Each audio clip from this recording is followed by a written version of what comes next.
شروع اللہ کے نام سے جو بڑا مہربان نہایت رحم والا ہے۔ ناظرین، آج ہم آپ کو پیغمبر خدا حضرت ابراہیم علیہ السلام کے بارے میں بتائیں گے، ان کی ولادت کے بارے میں، بت پرستی کے خلاف ان کی تبلیغ اور نمرود کی طرف سے ان کو آگ میں پھینکے جانے کا واقعہ۔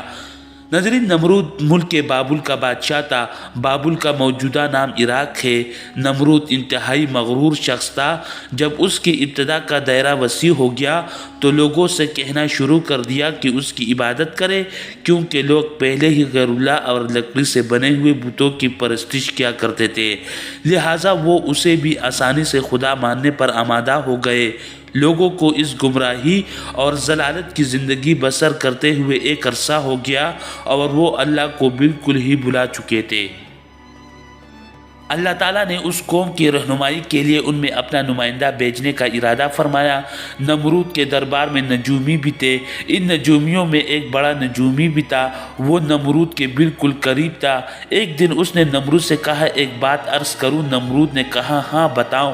نجومی نے کہا، آپ کے سلطنت میں ایک بچہ پیدا ہوگا جو بت پرستی کو ختم کر دے گا اور لوگوں کو اپنے دین کی جانب بلائے گا اور آپ کی حکومت ختم کر دے گا۔ نمرود یہ سن کر گھبرا گیا اور پھر غصے میں آ کر حکم دیا کہ عورتوں اور مردوں کو ایک دوسرے سے الگ کر دیا جائے تاکہ ایسا کوئی بچہ وجود میں آنے ہی نہ پائے، اور حکم دیا جو بھی بچہ پیدا ہو جائے اسے قتل کر دیا جائے۔ نمرود کے حکم پر اس کے جلاتوں نے 1,00,000 بچے قتل کر دیے۔ ناظرین، اسی ملک کے بابل میں ایک خاتون تھی جن کا نام تاریخ میں نونا بتایا ہے۔ نونا اس وقت حاملہ تھی، لیکن ان کے حمل کے آثار کو اللہ تعالیٰ نے چھپا دیا۔ جب ان کے بچے کی پیدائش کا وقت آیا تو وہ نمرود کے خوف سے شہر سے باہر چلی گئی اور پہاڑ کے ایک غار میں پناہ لے لی۔ انہوں نے اس بچے کو اس غار میں جنم دیا اور پھر بچے کو لٹا کر اللہ سے دعا کی، اے میرے رب، میں اپنے جگر کے ٹوٹے کو اس غار میں لٹا کر جا رہی ہوں، ان ظالموں سے تو ہی اس کو بچانا، اور وہ ظالم لوگ تو معصوم بچوں کے خون کے پیاسے ہیں۔ پھر انہوں نے بچے کو بوسا دیا اور غار کے تہہ خانے کو پتھروں سے بند کر دیا اور واپس شہر کو لوٹ گئی۔ جب اس کی ماں دوسرے دن اپنے بچے کو دیکھنے غار آئی تو دیکھا اس کا بچہ انگوٹھا چوس رہا ہے۔ اس بچے کے انگوٹھے سے دودھ جاری تھا۔ یہ بچہ کوئی اور نہیں بلکہ حضرت ابراہیم علیہ السلام تھے۔ اللہ رب العزت نے حضرت ابراہیم علیہ السلام کے انگوٹھے میں دودھ پیدا کر دیا تھا، اور یوں حضرت ابراہیم علیہ السلام کو غذا پہنچتی رہی۔ اس غذا سے ابراہیم علیہ السلام دن میں اتنا بڑھتے تھے جہاں ایک بچہ مہینے میں بڑھتا ہے۔ ناظرین، جب حضرت ابراہیم علیہ السلام کی عمر 7 برس ہوئی تو آپ کی والدہ نے آپ کو بڑی بڑی باتیں اور اخلاق سکھانا شروع کیا، کمزوروں کی مدد کرنا، اور اللہ رب العزت کے گزرے ہوئے پیغمبروں کے واقعات سنایا کرتی تھی۔ مگر انہیں کیا معلوم تھا کہ وہ جس بچے کی تعلیم و تربیت میں لگی ہوئی ہے وہ خود ہی ایک پیغمبر ہے۔ آپ علیہ السلام نے اپنی زندگی کے 13 سال اسی غار میں گزارے۔ ناظرین، جب حضرت ابراہیم علیہ السلام تھوڑے بڑے ہوئے تو غار سے نکل کر شہر کی جانب آئے۔ حضرت ابراہیم علیہ السلام کا باپ آزر تھا جو بت پرست آدمی تھا اور بت بنا کر بازار میں بیچتے تھے۔ حضرت ابراہیم علیہ السلام نے اپنے باپ سے فرمایا، اے میرے ابا جان، تم بتوں کو پوجتے ہو، تم گمراہی میں پڑ چکے ہو۔ باپ نے بیٹے کی بات سن کر کہا، اے ابراہیم، کیا تو ہمارے پاس کوئی سچی بات لے کر آیا ہے یا ہم سے مذاق کر رہا ہے؟ ابراہیم نے کہا، ہمارا اور تمہارا رب وہی ہے جس نے زمین اور آسمان بنایا۔ پھر فرمایا، اے میرے ابا جان، تم ایسی چیز کی کیوں عبادت کرتے ہو جو نہ کچھ سنے نہ کچھ دیکھے نہ تمہارے کام آ سکے؟ اے میرے ابا جان، میرے پاس ایسا علم پہنچا ہے جو تمہارے پاس نہیں آیا۔ تم میرے کہنے پر چلو، میں تم کو سیدھا راستہ بتلاؤں گا۔ لیکن باپ نے کہا، کیا تم میرے معبودوں سے پھرے ہوئے ہو؟ اگر تم باز نہ آئے تو میں تم کو پتھروں سے سنگسار کر دوں گا۔ تم ہمیشہ ہمیشہ کے لیے مجھ سے کنارہ کر جاؤ۔ ابراہیم علیہ السلام نے باپ کے یہ الفاظ سن کر کہا، میں سلام کرتا ہوں اور اپنے رب سے تمہارے لیے مغفرت کی درخواست کرتا ہوں۔ بے شک اللہ مجھ پر مہربان ہے، اپنے رب کی عبادت کروں گا، اپنے رب کی عبادت سے محروم نہ رہوں گا۔ یہ کہہ کر حضرت ابراہیم علیہ السلام رخصت ہو گئے۔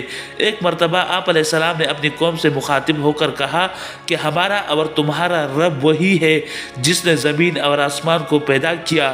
ایک قوم تم اپنے ہاتھوں سے بنائے ہوئے بت کو پوج رہے ہو، نہ تو ان میں یہ طاقت ہے کہ یہ نقصان پہنچائے نہ فائدہ پہنچا سکتے ہیں۔ قوم نے کہا، اے ابراہیم، ہم اپنے باپ دادا کے راستے پر چل رہے ہیں، ہم نے ان کو اسی طرح کرتے ہوئے دیکھا۔ ابراہیم علیہ السلام بولے، رب وہی ہے جس نے مجھ کو اور تم سب کو پیدا کیا، وہی مجھ کو کھلاتا ہے اور پلاتا ہے۔ ناظرین، اس زمانے میں شہر بابل کی روایات کے مطابق ہر سال میلہ لگا کرتا تھا جس میں لوگ تجارتی سامان لے کر فروخت کرتے تھے۔